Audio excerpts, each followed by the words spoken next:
Hi, I'm James. And I'm Anthony. And this is Words and Numbers.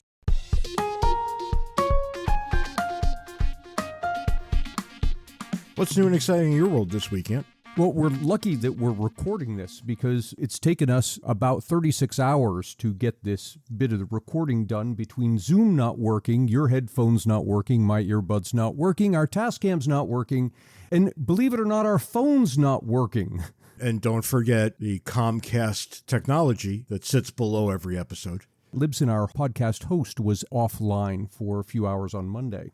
Yeah, so in short, it's been a royal pain getting this episode up and running. Right. The next solution was for the two of us to come to each one of your houses and just do this in person. That would have been expensive, to say the least. And, we already lose enough money doing this every week as it is. It's pretty much the only option left. This week, I want to talk about the price of gas. Price of gas is down about 12% from where it was this time last month. So too the price of oil, which is excellent news. I mean, it's still above $4 a gallon, but at least it's not pushing $5. This caused me to go back and pull historical data on the price of gas and adjust it for inflation so that we're talking about dollars as we think of them today. An interesting thing emerges. For pretty much all of the 1990s, the price of gas in the United States averaged about $2.30 a gallon, plus or minus a bit. But it was that for a decade. That's $2.30 in today's terms. Then it runs up from roughly 2003 to the housing bust at 2008, and it hits a height of $5.60. So actually higher than what we hit at our peak here recently. $5.60 in today's dollars. And then, and here's where life becomes really interesting, it drops. So this peak in 2008 was also in July, like we are now. The peak was in July of 2008. In 5 months, the price of gas had dropped 60% from $5.60 down to $2.25. Then it came back up again, but generally speaking, it leveled out around $2.80 prior to COVID. We had our peak last month. If history repeats itself, come December, we might be looking at very cheap gas. Well, here's to hoping, because this gets us to something that's really operating on my last nerve right now. One of the greatest victims of the spike in the cost of gas, in this case diesel, ice cream trucks. They're disappearing around the country. And all I can say to this is any problem in the ice cream market is a problem to be solved right now. It's James' special interest. Most days, it's my only interest. I think about ice cream almost every minute of every day, and now I'm about to get less of it because of the price of diesel. Aren't there other groups of people we can pick on besides the ice cream vendors of the world?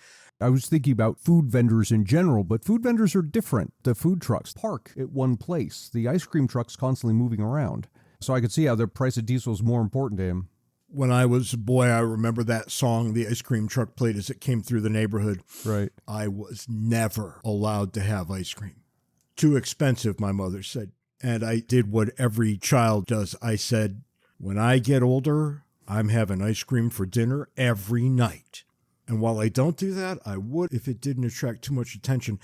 As it stands, I eat ice cream every night after everybody goes away, because I don't want to share it either. What's your favorite flavor? My favorite everything is blueberry, but you can almost never get blueberry ice cream. I made it once because they couldn't get anybody to make it for me. This brings us to the foolishness of the week. I want to talk about a guy, Lenny Bruce. Lenny Bruce was a comic, but he was really a social critic who was humorous. He said some things that really pissed everybody off. He was forever being escorted from places in handcuffs for obscenity. When we think about Lenny Bruce now, we think about those backwards morons who would dare stifle his free speech. He was such a great critic that they should have been taking notes, not shutting him down. I think that's right, but I think that would be right no matter who it was. I don't think anybody should be punished for speech. Free speech should be our default all the time. But the thing is, people today say, well, if I were alive back then, I would have defended him. But lo and behold, Dave Chappelle goes out to give a show. Some people complain on Twitter, and the venue shuts him down. Why? Because he said things they didn't like. What do you expect from a comedian? Come on. Well, here's an idea. Don't listen. Right. If you don't like it, Don't go to the venue, which you probably weren't doing anyway. But it was important for these people that everybody else shared their opinion. And the owner of the venue, sensing that if he let Dave Chappelle go on, maybe next week he wouldn't have any audience at all, canceled poor Chappelle. And I mean that. He is an absolute victim here. Now, they moved the show to someplace else, and all right, maybe it came off. But the issue is that a bunch of cranky old ladies of both genders and all ages got up in the business of a venue, got a man shut down from doing what he does for a living so that they could feel better. Mm-hmm. Well, I mean, what's next? Are we going to shut down certain concerts because we don't like that kind of music? It's that rock and or roll. Let's just shut that down too. Because if you can look at Lenny Bruce and say that was a mistake, but then look at Dave Chappelle and say, but he deserved it, you're the problem. This is the theme with busy bullies everywhere, that they can't seem to fathom that other people have different opinions, different preferences than they do. And if something is offensive to them, well, it must be offensive to everyone. So let's shut the thing down. Tagging on to your story, I have an interesting story about censoring in Twitter. I say story, it was my own experience. Somebody posted an interview with Noam Chomsky. Noam is saying that the U.S. government is censoring links to the Russian media. To demonstrate that this was clearly not the case, I commented on the Twitter feed, and my comment was a link to TASS, the major Russian newspaper. Would you believe that Twitter censored my link to TASS? Somehow that seems exactly right. Exactly right. Did they take it down or block it or just put a nasty comment? They put the nasty comment. So if you click on the link, a thing pops up saying that this is Russian news and maybe you don't want to go look at it. Twitter for the win once again. Astounding. To get more Ant and James, buy a copy of our excellent book, Cooperation and Coercion. You can find the paper and electronic versions on Amazon and the audio version on Audible.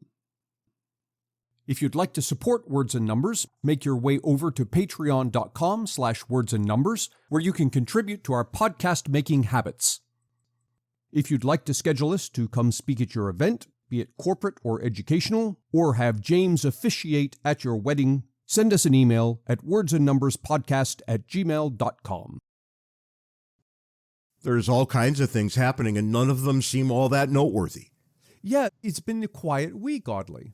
There's not much going on in the world, which I think is generally for the best. Yeah, I can point to a couple of things that are not going on. One is we're not getting much news out of Ukraine, and I'm not sure if that's good or bad, because... Yeah, it could go either way. Yeah, it could be that there's nothing interesting going on. It could be there's something going on that people aren't going to like or the media doesn't like or whatever it is. And then I've been doing a lot of interviews about the economy, inflation, are we headed into recession, this sort of thing. And all of that is in stasis because we're waiting for the next, these numbers don't come out instantaneously. You got to wait for them to come out. And I think the next batch of serious numbers on economic growth come out in about 10 days' time. Until they come out, there's not much for us to say about what's going on in the economy. Inflation is very clearly an issue. Right. And it's not going away anytime soon. We might be in for a protracted period of inflation. Look, I'm not a fan of Joe Biden. I tend not to be a fan of any politician. This isn't his fault. Yes. Half the world says, no, Joe's perfect. The other half says, no, Joe's never done a right thing in his entire life. But none of what we're looking at now is, strictly speaking, Joe's fault. No, you're right. So let me say two things here. The inflation you're seeing absolutely is not Joe's fault. But in addition, on the flip side, Elizabeth Warren was tweeting the other day that unemployment is down to whatever it's down to, and you can thank Joe Biden for those jobs. No, you can't thank Joe Biden. That's not right either. Entrepreneurs, you thank consumers. Joe Biden happened to be sitting in the White House when it happened, but so too with inflation. The only thing presidents could do is get out of everybody's way. Right. And they do not do that. The only way they could have made the environment friendlier for the sorts of things they want to take credit for, they don't do. The next thing, though, Ant, people are thumping their feet and hands and saying, recession. But none of them know what a recession actually is. It has a technical definition. Well, okay. It does and doesn't have a technical definition. What I mean by that is the rule of thumb people tend to go by is 2 quarters of negative growth, but that's just a rule of thumb. There isn't a strict definition. Having said that, the National Bureau of Economic Research, NBER, is the organization that officially blesses the timeline and says, verily, this is or is not a recession. So it's kind of like whatever they say was recession, that's recession. That doesn't sound so great. Well, that's kind of the way it is, because you think about it, there's lots of factors that you want to look at. It's unemployment, it's also GDP growth, there's lots of things going on. You can't boil it down to one specific item. Well, if you said 2 or 3 quarters of negative growth, I'm on board. That seems about right. That smells right, roughly speaking. Yeah, 3 would be better, I think. Yeah, but we've got this weird situation going on now where real GDP growth, the last numbers that came in, the last numbers were for quarter 1 of 2022. So again, we're waiting for the next numbers. Quarter 1 2022 was contraction. GDP growth was down.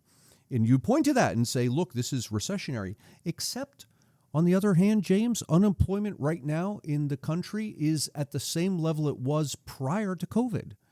So you got these conflicting things. That was a long walk home to get back to parity there. Yeah, you're right. 3.6% for people who are interested. Yep. And maybe this is one of those measurement problems, right? Because everywhere I go, I still see help wanted signs. Right, yeah. So we might be on the ass end of one of these sorts of things where people drop out of the number and show no interest in getting employed again. Okay, I don't exactly know what to do with that, and this points to the problems with data. The data is out there, but how do you understand it? How do you classify it? And it's very difficult to do these things. It's not some nefarious thing that a bunch of bureaucrats do. It's a legitimate difficulty. It is, and this time around, it's even more difficult than usual because of the emergence of the gig economy.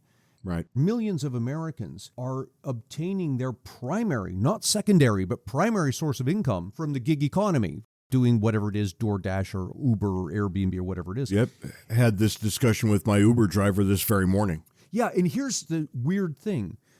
When we quote unemployment figures, they come from, depending on who it is that's collecting them, surveys of businesses or payroll numbers, but none of this stuff accounts for people who are working in the gig economy. And so you get this weird situation where it's possible to have a bunch of people employed, i.e. gig workers, and yet those same people not showing up in employment statistics. As usual, we'll all have a better idea of what's happening today in 6 months. Oh, yeah, in 6 months, we'll be able to point back to today and say, oh, here's what's going on. Yeah. That's right. We do a hell of a job of predicting the past, but I digress. But let's dwell on that thought for a moment, because it's only one of the problems that arises when you ask politicians to manage an economy is that the politicians are bound by the same problem that we're discussing. That at any given point in time, they only know what the economy looked like, if they're lucky, 6 months ago. Right. If they're not lucky, they know what it looked like a year ago, but not what it looks like today. Would you want a bunch of politicians managing a laundromat? The answer is, of course you wouldn't. They show no aptitude towards managing anything. So when we give politicians credit for running an economy, that's stupid. They do no such thing. Conversely, when we blister them with criticism for ruining an economy, careful there too, because that's not how things work. They get in the way, they cause problems on the margins, but right down the center of Main Street, you will not find politicians for good or for ill. Yeah, on a day-to-day basis, I think you're right. Now, where their effects do show up are in broad brush strokes over decades. Yeah, that's right. So you talk about the national debt. That's the result of generations of politicians. The pernicious nature of the New Deal, right? Yeah. This sort of thing that we still feel the effects of that even today. Yeah. These are obvious things that we can talk about, but trade with China in 1993, no, not so much. Anyway, I want to talk about something that's very interesting and maybe uplifting in its own way. Here we are, Ant, in the middle of July, and I came across this headline. Well, I got to give credit where it's due. The wife sent this over to me and said, talk about this, when I said we got nothing to talk about. Okay. So, U.S. sees its biggest online spending day of the year thanks to Amazon's Prime Day. Who saw that one coming? I remember the first time they did Prime Day, I was all excited because I like a good bargain. And I logged on when they told me to, and it was one stupid piece of garbage after another. There wasn't a single thing on Prime Day that I would have purchased. Now, I didn't participate in Prime Day. What happens here? They have a bunch of sales. They call it Prime Day. They sell everything for pennies on the dollar. It's sales. Okay. It's akin to what you would see on Cyber Monday, except apparently this is bigger than Cyber Monday. Huh. Here, right from the article, online sales surpassed $6 billion, up 7.8% from 1 year ago. What does that tell you about the economy? According to Adobe Digital Economy Index, which tracks online sales, and here's where it gets fascinating, the amount also surpassed last year's Thanksgiving Day spending. Oh, wow. That's impressive. How did that happen? We have already observed that the economy is in a rough patch. We are likely in what any reasonable person would call a recession. We're waiting on the official numbers to so declare it, but boy, it sure smells that way when I walk around. And yet, people in the comfort of their own homes just spent more than $6 billion on trinkets, doodads, and electronics from Amazon. So which is it? Are we in a recession, or are people spending in this freewheeling sort of way? And come to find out, it seems to be both. It's interesting you say that, because as you're talking, I'm thinking to myself, it sounds like there's almost two economies. Yes. The physical economy and the online economy. And one's doing well and the other one's not. I think it's more than that. I think in some respects, the world has caught up with my kind of thinking that when you see a good deal, you take it, and you worry about exactly what you need later on. I tend to stock my entire house at 50% off. And I think what you see here is what my family would have called Italian grandmother syndrome, where you got all the money stuffed underneath the mattress and before the box spring. I think there's part of that going on here, right? That when money's tight and it's not exactly clear that people's jobs are safe, maybe it's time to be looking for a real value at the point of retail. I think that people know that times are going to be tough. And if you can get something you want, the one that stuck out to me was the Amazon Fire Stick for your TV. It was down to $16. You imagine that? How about $16. that? Yeah. I kicked myself because I bought one a couple of months for $35. You and I talked about that thing when it first came out. Yeah. And I want to say it was years ago. And in my mind, it was like a couple $100 or something, wasn't it? I think it was like $100. Yeah. And then they came out with the Cube sometime later, and that was better, but it cost the same. When you can get that kind of a discount, a lot of people are inclined to just take it. Yes, it's spending, but it's spending with an eye cast toward future downturns. We're saying things like, I might not be able to justify this expense in the future, and they're giving it to me at half off now. So I'll take it. If we're in a recession, we shouldn't be seeing this. If you're correct in your assessment, then what we should see is that come the fall and we hit Cyber Monday, for example, you should see the sales on Cyber Monday remarkably low. Maybe. In other words, all we've done is shifted our spending from then till now. That might be right. And I would just say, well, it's going to depend on the nature of the values offered. If you can get a TV for 60% off on Cyber Monday, well, I can tell you sales are going to be robust. But if they can't beat the prices that Amazon just offered, and you know they'll all be studying what Amazon just offered, there will be algorithms designed to figure out how low the pricing has to go to achieve the same effect. So I anticipate things being better for consumers in the not-too-distant future. But look at the conversation we're having here. And think of it in light of people saying, well, Amazon's a monopoly and needs to be broken up or whatever it is they do. We're not talking about Amazon jacking up prices. We're talking about Amazon dropping its prices. And they're going to put mom and pop stores out of business by charging us less. But if people really cared about that, they wouldn't buy things from Amazon. That's right. You say that about Walmart. Amazon has not closed a single business. The consumers have. No, that's right. By choosing not to buy. Yeah. Yeah, we've done all that. And honestly, there are certain things that I like having a point of sale in town. I like that I can go and talk to people. But boy, really, I want good prices. And it's no secret, Ant, that I am an aficionado of tobacco in all of its forms, except cigarettes, not those. Boy, I chew through a box of cigars every 3 or 4 days when I get going. The difference between walking into a brick and mortar store and buying online is probably somewhere near 100%. That's what the markups are like. Wow. I get these things for pennies on the dollar, comparatively speaking. I have never in my life bought a box of cigars from a tobacconist. I can't afford it. Mm-hmm. I'll go into the shop, I'll smoke one, I'll sit down, I'll relax. But I can't do the bulk of my shopping there. They're going to go out of business because they can't compete on price. They've got further expenses that they have to charge more. Their margins has to be higher than people who are just warehousing this stuff and packaging it up, sending it out. So this is in every market. You know, you want to be in the room with certain products, and others, it just doesn't matter. Well, it's interesting you say that because I've developed this habit that when it comes to electronics, I'll go to the brick and mortar store to pick up the thing off the shelf and look at it and to read about it, and then I'll go home and buy it online where it's 20% cheaper. I've done that too, and especially, as you say, for electronics, for whatever the reason, I need to look at them in my hand before I know if I really want them. Mm-hmm. But Amazon has taken the sting out of this as well with the 30-day money-back, no questions asked policy that they have. Yep.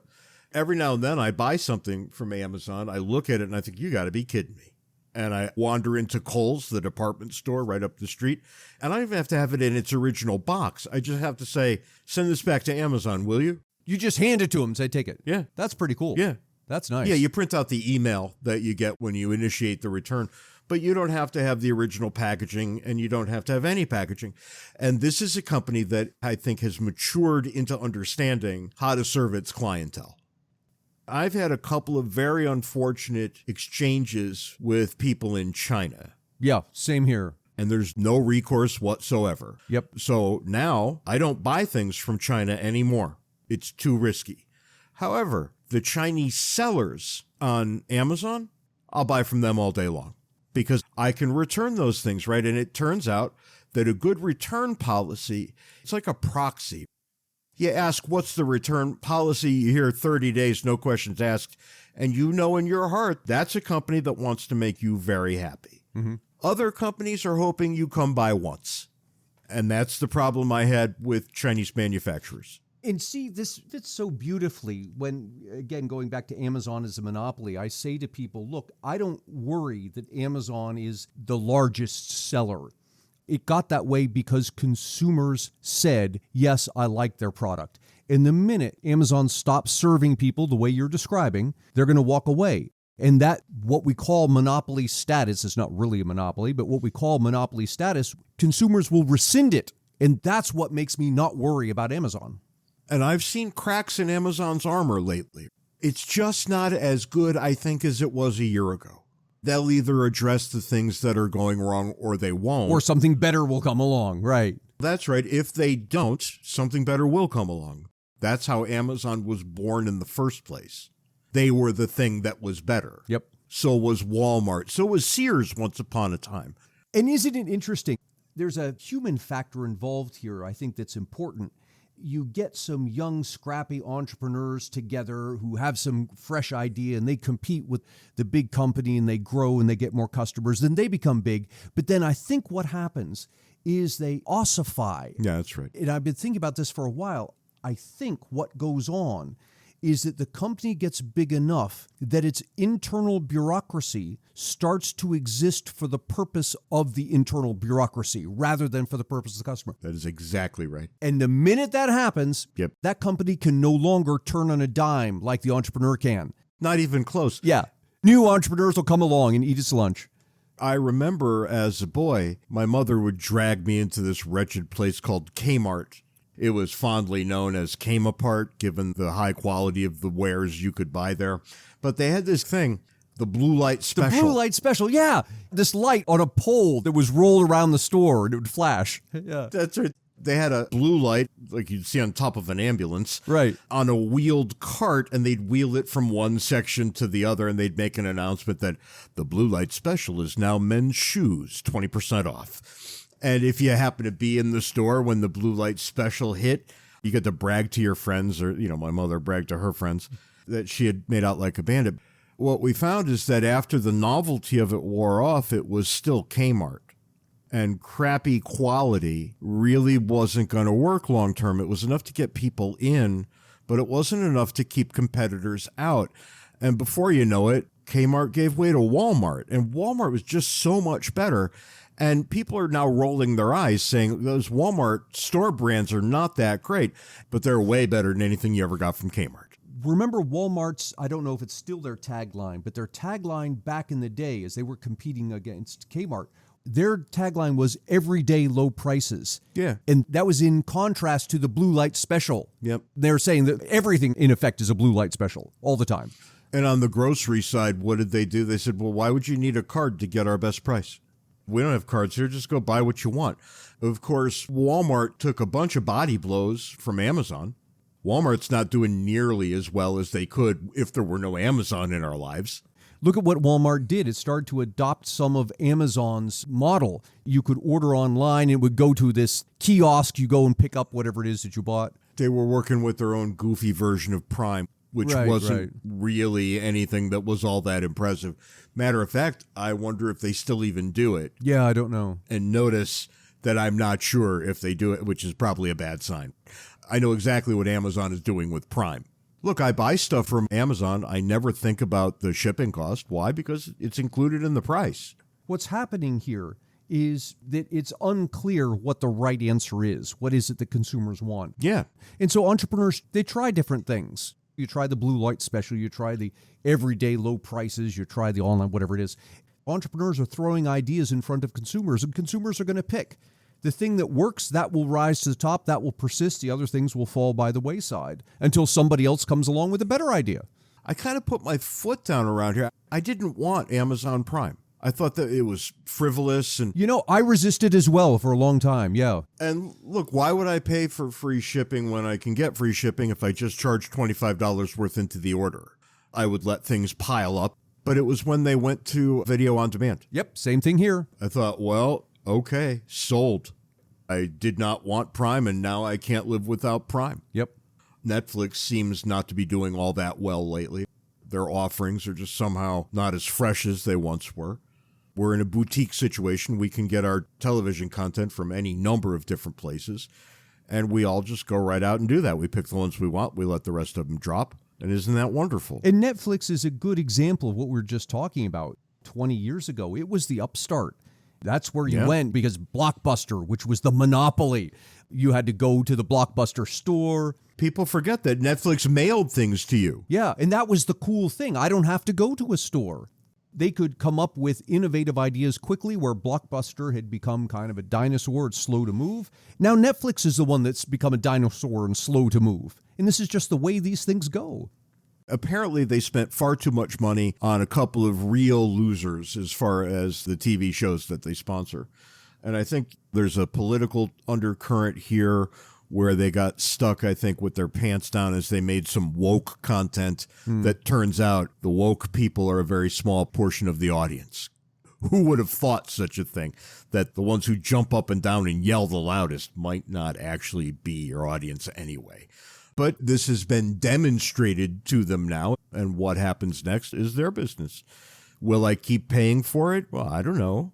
I would like it to be something I want, but the day it ceases to be, I will cancel it. And this is why it's so important to keep government at arm's length. I mean, there are some things government should be doing when it comes to markets, but by and large, it should be kept at arm's length to give these entrepreneurs the maximum ability to come up with new ideas and present them to consumers. Yep. I give you, as a counterexample to this, the European Union just recently passed a law saying all electronic equipment have to come with USB-C connectors. And I can tell you, in my experience, USB-C is superior. But here's the problem. The European government has just locked them into that. And 20 years from now, they're still going to have USB-C while the rest of us have moved on to something better. Or they'll put one little tiny USB-C port in the back of the computer that you can't even see. Because the law requires it. Right, yeah. That's right. People are going to wonder, why is that thing there? Yeah. And look, USB-C is superior. And yet it was a pain to switch over. Had all these devices that operated on various kinds of USB ports, and now we've got another kind. And here we are, a year or two later, it's kind of shaken out, and most of the older things are becoming dinosaurs. So it's uncomfortable for a while. And Elizabeth Warren has the exact worst idea. Let's force people to do this with technology. But this goes back to her statement. All these jobs that Joe Biden created is somehow in her mind, and I would imagine other politicians' minds, they think that the stuff that's going on in the economy is due to them. That's crazy. And so naturally they start thinking, well, what should we do next? No, cut that out. None of this is due to you. My personal favorite right now lists January 6th of all dates and then shows what gas cost then. And down this list of things saying that, okay, all of this was great when Donald Trump was the chief cog, but now, ever since Joe Biden took over, all these increases in price are his fault. Yeah. I even got a sticker that has Joe Biden pointing this way. Oh, I've seen it, right? I guess Joe did this, yeah. Yeah, I got one. I don't know what to put that on because, I'm a reasonable human being. And if you want to point to something that Joe Biden has done, you might have a hard time finding anything that he's done. People are going to point to the whatever this last budget was of X trillion dollars deficit. And I would say, yeah, okay, he signed it. In that sense, it's his budget. But I guarantee you, if Donald Trump had won the election instead of Joe Biden, plus or minus a few dollars, it would have been the same number that you're seeing now. Yeah. It's a function of what has built up over time. You and I started working together, I think it was in the George W. Bush administration. But we can go back to Clinton, maybe, even to Bush Sr., and start pointing out that under each of these men, the country under the executive branch kind of got worse every year in terms of budgetary nonsense. Once in a while, it got a little bit better around the edges, but generally speaking, it was getting worse. And the trend gets worse every year, more or less. So when Trump is president and we say something crazy like, no matter who's president next, it's going to be this number or more. Yeah. I believe we said $1 trillion. Once the trillion was passed, once we got past that barrier, now it's always going to be in the trillions. I would imagine over the next decade, there might be a year, 1 year, where we drop down to 800 billion or 900 billion. But it's going to be an aberration, and that's going to be it. That'll be the last time we ever see a number that small. So everybody who points at Joe Biden now and saying Trump was so much better, he was not. And whoever comes after Biden is not going to be better than Biden to any meaningful degree either. Yeah. This is a trend. We've been on this trend since 1958. Don't expect the trend to be reversed anytime soon. Yeah, it's not the function of the people. It's a function of the system and the incentives. On that happy note, I guess we're kind of done here. You got something else you want to say? I don't. This has been a great conversation, James. From time to time, James and I do an episode, as we have done this time, in which we look at each other, it's time to record, and each of us says, well, what do you want to talk about? And the other one says, I have no idea. And we end up getting a pretty good episode out of it. Do you remember when you were young with your high school friends and you said, I don't know, what do you want to do? I don't know, what do you want to do? And you just do that all night sitting at your parents' basement. Well, one of two things happens. Either it ends up being a great night or you all end up in jail. Some would claim that those two things are the same thing. Might not be mutually exclusive. I had all kinds of great nights in which I ended up in a cell later on. We'll talk about those later. Bonus material. We'll go through my arrest record. That's right. If you want to hear about James' forays into jail, stop by Patreon. That's right. I often say I don't trust a man who's never spent a night in jail. Anthony has never spent a night in jail. I'm sorry, James. I can't help you there. He's being real quiet right now. That's all the time we've got this week on Words and Numbers. Join us next week when we probably have at least the semblance of a plan of some kind. Until then, follow us on Twitter. The stream of consciousness really does continue on the Twitters. Come on over and join us. And you could join our Facebook group, Words and Numbers Backstage, where the conversation continues. And you could also... You can send us email, wordsandnumberspodcast@gmail.com. And I applaud those of you out there who are sending ever more ridiculous things to that account. Just keep it up, and sooner or later, Anthony will have to shut it down. But for now, it remains open. Ant, I've been forgetting this a lot lately, which is probably because I've been so hostile in my heart, too. Let's all try to be nice to each other. It's hard for me, too. It's probably harder for me than it is for any of you. My nature is bombastic. You? Just shut the man. You just shut the God. See, some one of these days, I'm going to be in the same room with you. I'm going to remember all this. No, you won't. And I'm going to hit you so hard. Until then, Have a good weekend. I'll catch you later. See you next week, James.